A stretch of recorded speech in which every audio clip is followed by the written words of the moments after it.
मोदी जी।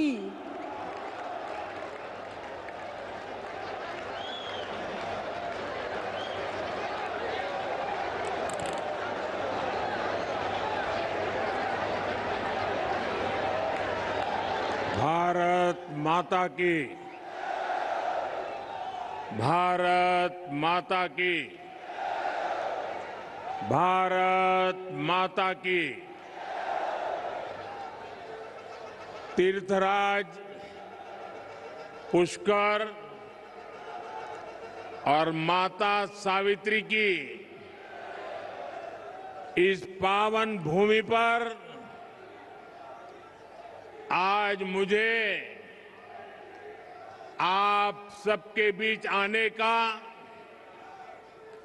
आपके आशीर्वाद प्राप्त करने का अवसर मिला है। इस मंच से मैं सुरसुरा के तेजाजी धाम को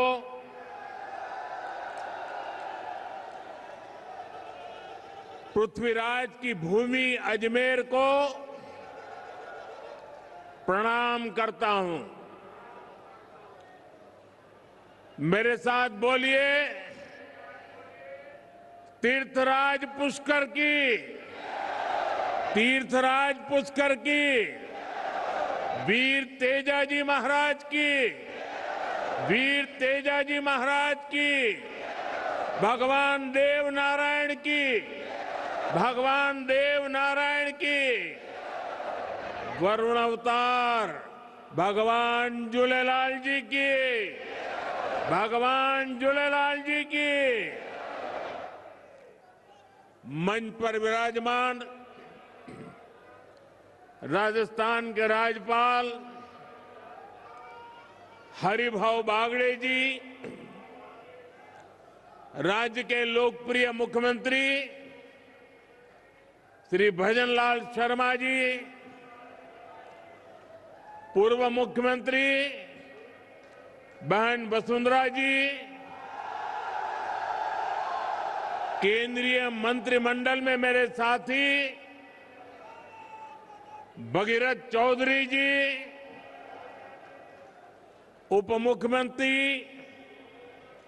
प्रेमचंद्र बैरवा जी, दिया कुमारी जी, संसद में मेरे साथी भाजपा के प्रदेश अध्यक्ष मदन राठौड़ जी, उपस्थित अन्य मंत्रीगण, अन्य महानुभाव और राजस्थान के मेरे प्यारे भाई और बहनों, मैं पूज्य संतों का बहुत आभारी हूं कि हमें आशीर्वाद देने के लिए इतनी बड़ी संख्या में पूज्य संतगण यहां मौजूद है। साथियों, अजमेर आस्था और शौर्य की धरती है। यहां तीर्थ भी है और क्रांति वीरों के पद चिन्ह भी है। अभी कल ही मैं इजराइल की यात्रा को पूरा करके भारत लौटा हूं। राजस्थान के सपूत मेजर दलपत सिंह के शौर्य को इजराइल के लोग आज भी गौरव से याद करते हैं। मुझे भी इजराइल की संसद में मेजर दलपत सिंह जी के शौर्य को नमन करने का सौभाग्य मिला। राजस्थान के वीर बांकुरों की इजराइल के हाइफा शहर को आजाद कराने में जो भूमिका थी, मुझे उसका गौरव गान करने का अवसर मिला है। साथियों, कुछ समय पहले ही राजस्थान में भाजपा की डबल इंजन सरकार को 2 साल पूरे हुए हैं। मुझे संतोष है कि आज राजस्थान विकास के नए पथ पर अग्रसर है। विकास के जिन वायदों के साथ भाजपा सरकार आपकी सेवा में आई थी, उन्हें तेजी के साथ पूरा कर रही है। और आज का दिन विकास के इसी अभियान को तेज करने का दिवस है। थोड़ी देर पहले यहां राजस्थान के विकास से जुड़ी करीब 17,000 करोड़ रुपए की परियोजनाओं का शिलान्यास और लोकार्पण हुआ है। सड़क, बिजली, पानी, स्वास्थ्य, शिक्षा, हर क्षेत्र में नई शक्ति जुड़ रही है। ये सारे प्रोजेक्ट्स राजस्थान की जनता की सुविधा बढ़ाएंगे और राजस्थान के युवाओं के लिए रोजगार के भी अवसर पैदा करेंगे। साथियों, भाजपा की डबल इंजन सरकार लगातार युवा शक्ति को सशक्त कर रही है। 2 साल पहले तक राजस्थान से भर्तियों में भ्रष्टाचार और पेपर लीक की ही खबरें चमकती रहती थी, आती रहती थी। अब राजस्थान में पेपर लीक पर लगाम लगी है। दोषियों पर सख्त कार्रवाई हो रही है।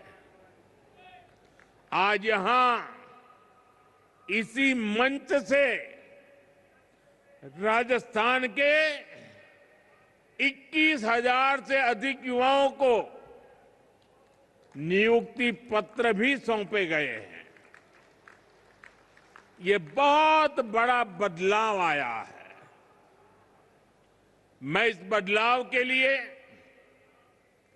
नई नौकरियों के लिए, विकास के सभी कामों के लिए राजस्थान के आप सभी लोगों को बहुत बहुत बधाई देता हूं।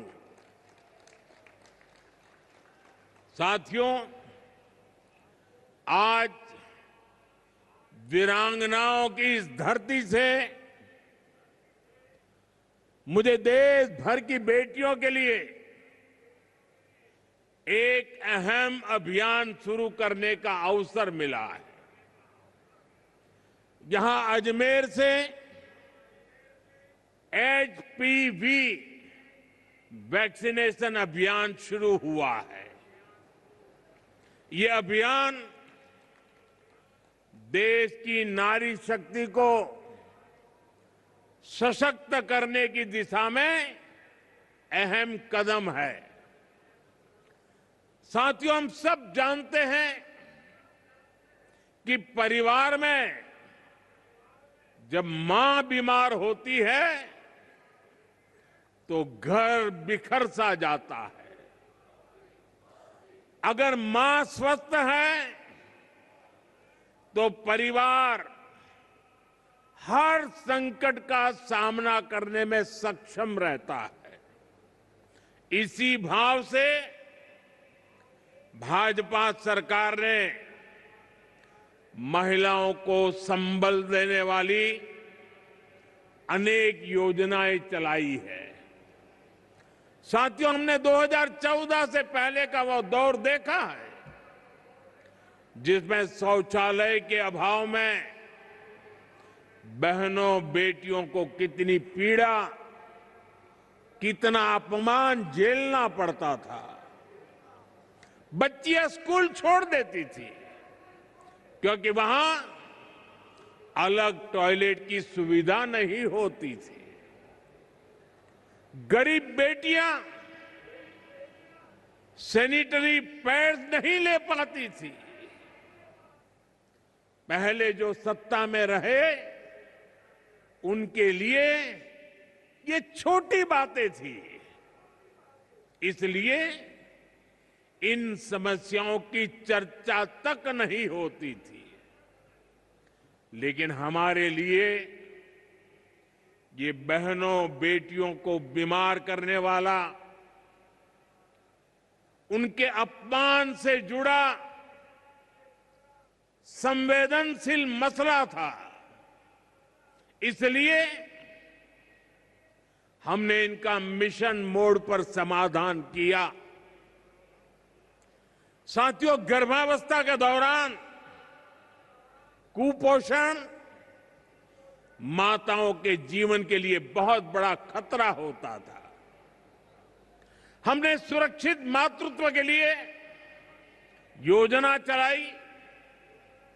मां को पोषक आहार मिले, इसके लिए 5,000 रुपया बहनों के खाते में जमा करने की योजना शुरू की।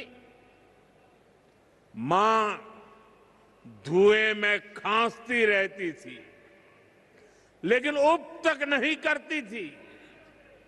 हमने कहा ये नहीं चलेगा, और इसलिए उज्ज्वला गैस योजना बनी। ये सब इसलिए संभव हुआ क्योंकि भाजपा सरकार सत्ता भाव से नहीं, संवेदनशीलता के साथ काम करती है। साथ ही 21वीं सदी का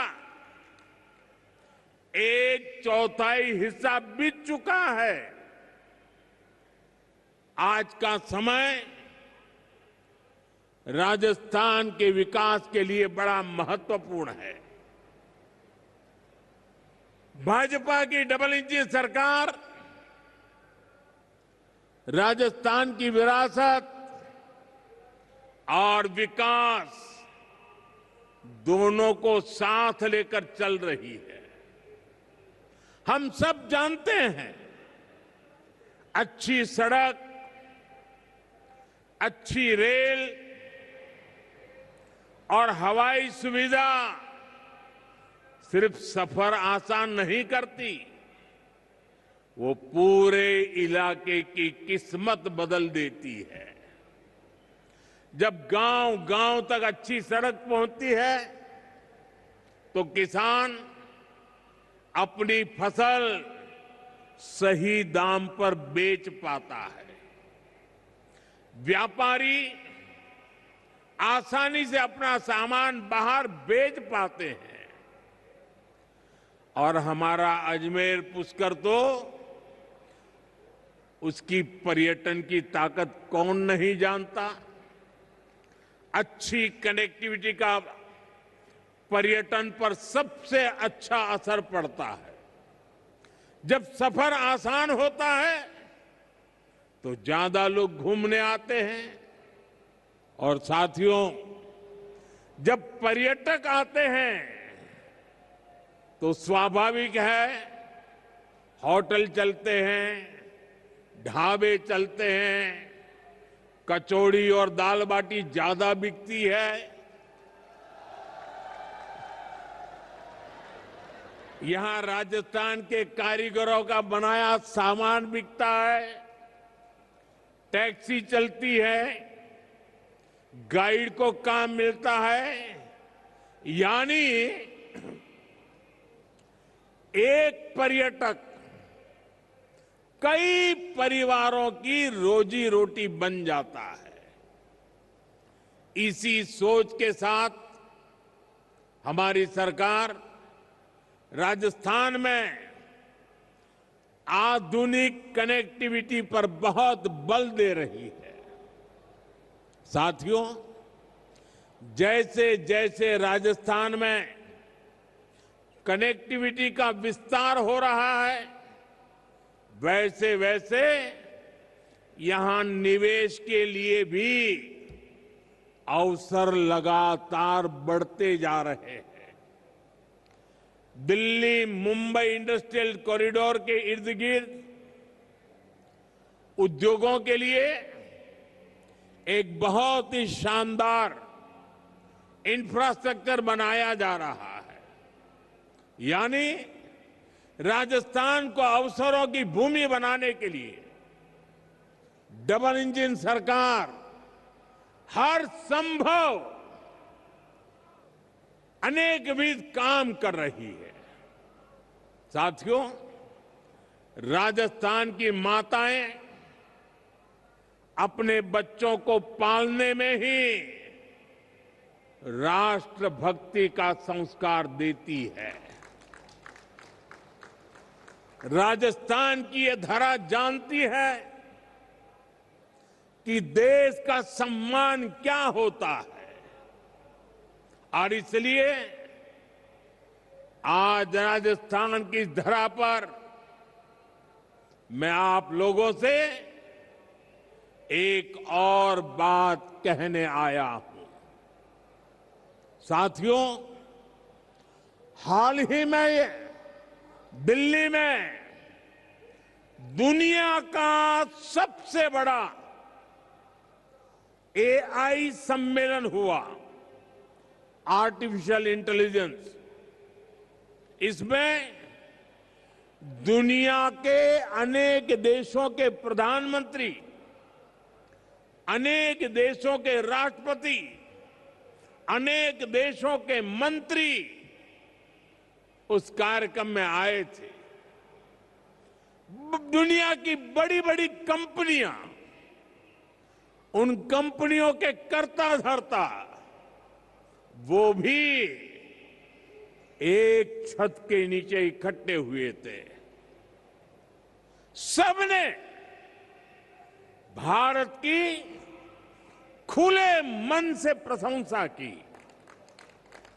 मैं जरा राजस्थान के मेरे भाई बहनों से पूछना चाहता हूं, जब दुनिया के इतने सारे लोग भारत की प्रशंसा करते हैं, ये सुनकर के आपको गर्व होता है कि नहीं होता है? आपको गर्व होता है कि नहीं होता है? आपको अभिमान होता है कि नहीं होता है? आपका माथा ऊंचा हुआ या नहीं हुआ? आपका सीना चौड़ा हुआ कि नहीं हुआ? साथियों, आपको गर्व हुआ, लेकिन हताशा, निराशा में डूबी, लगातार पराजय के कारण थक चुकी कांग्रेस ने क्या किया, ये आपने देखा है। दुनिया भर के मेहमानों के सामने कांग्रेस ने देश को बदनाम करने की कोशिश की। इन्होंने विदेशी मेहमानों के सामने देश को बेइज्जत करने के लिए पूरा ड्रामा किया। साथियों, कांग्रेस पूरे देश में लगातार हार रही है,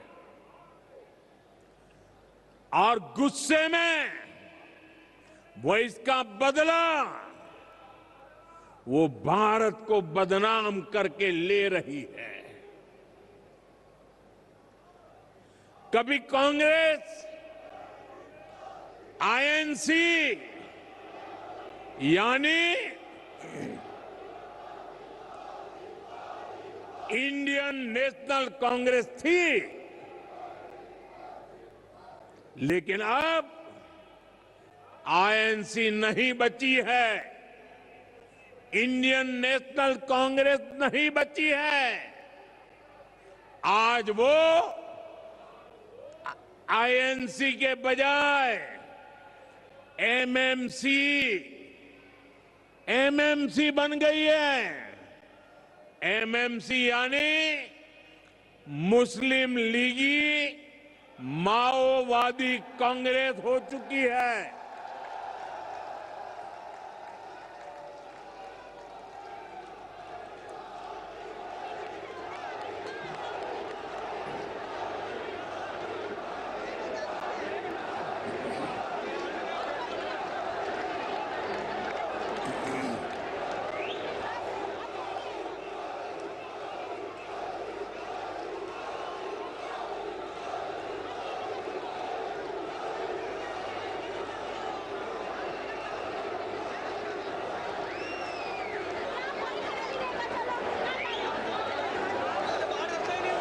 राजस्थान के मेरे वीरों,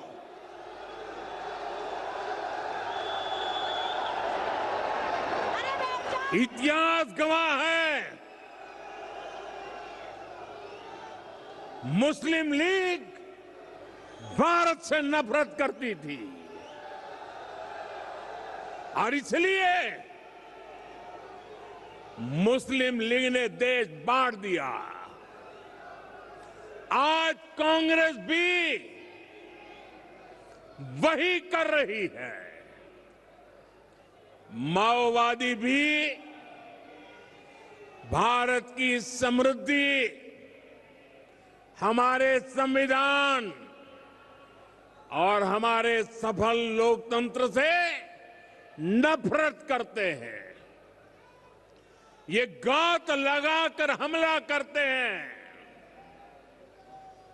कांग्रेस भी गात लगाकर देश को बदनाम करने के लिए कहीं भी घुस जाती है। कांग्रेस के ऐसे कुकर्मों को देश कभी माफ नहीं करेगा। साथियों, देश को बदनाम करना, देश की सेनाओं को कमजोर करना, ये कांग्रेस की पुरानी आदत रही है।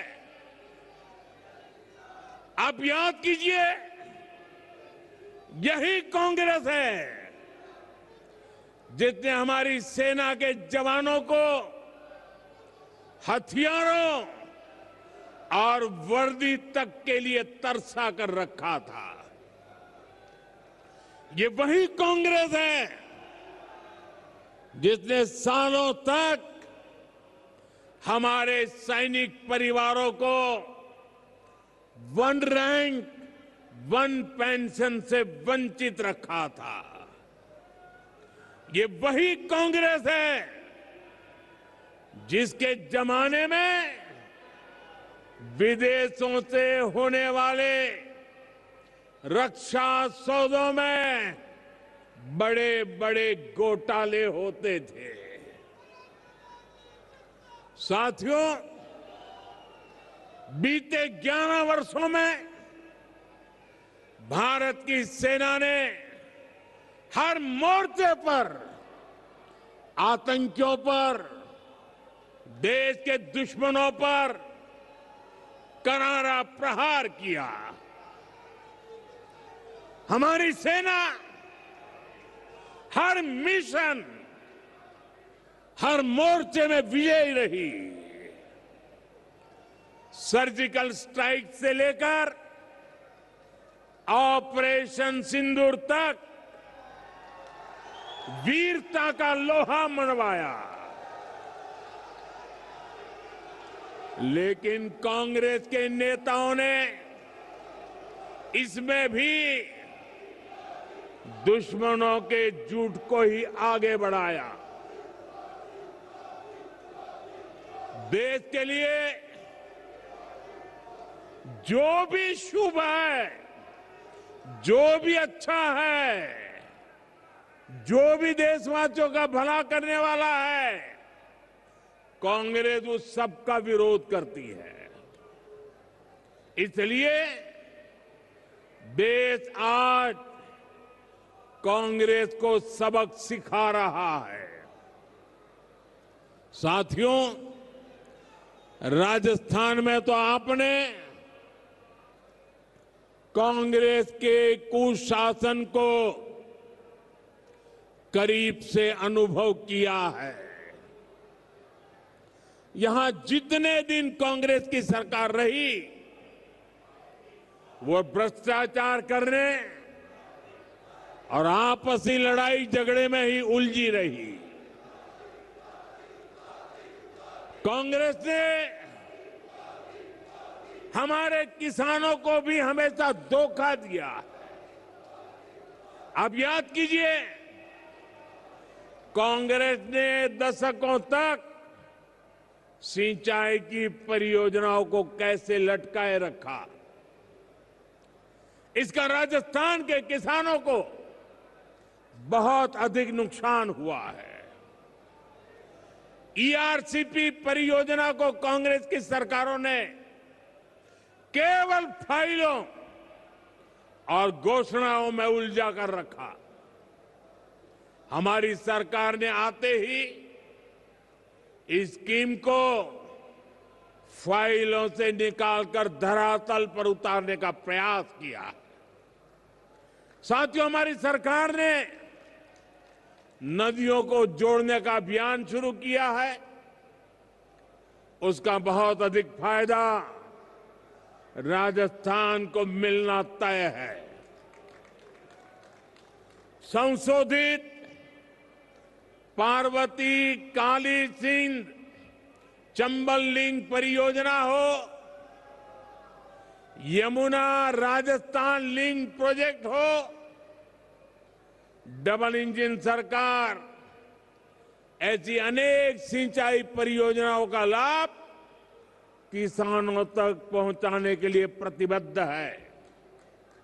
आज भी झालावाड़, बारां, कोटा और बूंदी जिले के लिए पानी की अनेक परियोजनाओं पर काम शुरू हुआ है। हमारा प्रयास है कि राजस्थान में भूजल का स्तर भी ऊपर उठे।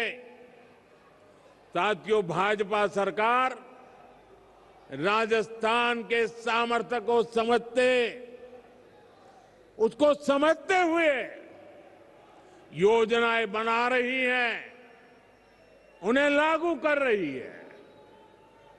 मुझे खुशी है कि राजस्थान अब सूरज की ताकत से समृद्धि कमाने वाली धरती बन गया है। हम सब जानते हैं, हमारे राजस्थान में धूप की कोई कमी नहीं। अब यही धूप सामान्य मानवी के घर की बचत और कमाई का साधन बन रही है। और इसमें बहुत बड़ी भूमिका है प्रधानमंत्री सूर्यघर मुफ्त बिजली योजना की। इस योजना में राजस्थान का भाग्य बदलने की ताकत है। इस योजना में भाजपा सरकार लोगों को अपनी छत पर सोलर पैनल लगाने के लिए 78,000 रुपये की सहायता देती है। सरकार सीधे आपके बैंक खाते में पैसे भेजती है। आजादी के बाद सब बजट, सब योजनाएं देख लीजिए, जिसमें मध्यम वर्ग को सबसे ज्यादा लाभ होने वाला है, ऐसी योजना कभी नजर नहीं आएगी। आज इन परिवारों को सोलर पैनल लगाने के लिए 78,000 रुपया सीधा सरकार देती है। सबसे अधिक लाभ मध्यम वर्ग के लोग ले रहे हैं, और जिससे घर पर एक छोटा सा बिजली घर तैयार हो जाता है। दिन में सूरज की रोशनी से बिजली बनती है, घर में वही बिजली काम आती है, और जो ज्यादा बिजली बनती है वो बिजली ग्रिड में जाती है, और जिस घर में बिजली नहीं बनी होती है उसे भी इसका लाभ मिलता है। साथियों, आज राजस्थान में 1.25 लाख से अधिक परिवार इस योजना से जुड़ चुके हैं, और इस योजना की वजह से कई घरों का बिजली बिल लगभग 0 आ रहा है। यानी खर्च कम हुआ है, बचत ज्यादा हुई है। साथियों, विकसित राजस्थान से विकसित भारत के मंत्र पर हम लगातार काम कर रहे हैं। आज जिन योजनाओं पर काम शुरू हुआ है वो विकसित राजस्थान की नींव को और अधिक मजबूत करेंगे। जब राजस्थान विकसित होगा तो यहां के हर परिवार का जीवन समृद्ध होगा। आप सभी को एक बार फिर विकास परियोजनाओं के लिए बहुत बहुत शुभकामनाएं। मेरे साथ बोलिए, भारत माता की, भारत माता की। वंदे मातरम के 150 साल देश मना रहा है। मेरे साथ बोलिए, वंदे वंदे वंदे वंदे वंदे वंदे वंदे वंदे वंदे वंदे। बहुत बहुत धन्यवाद।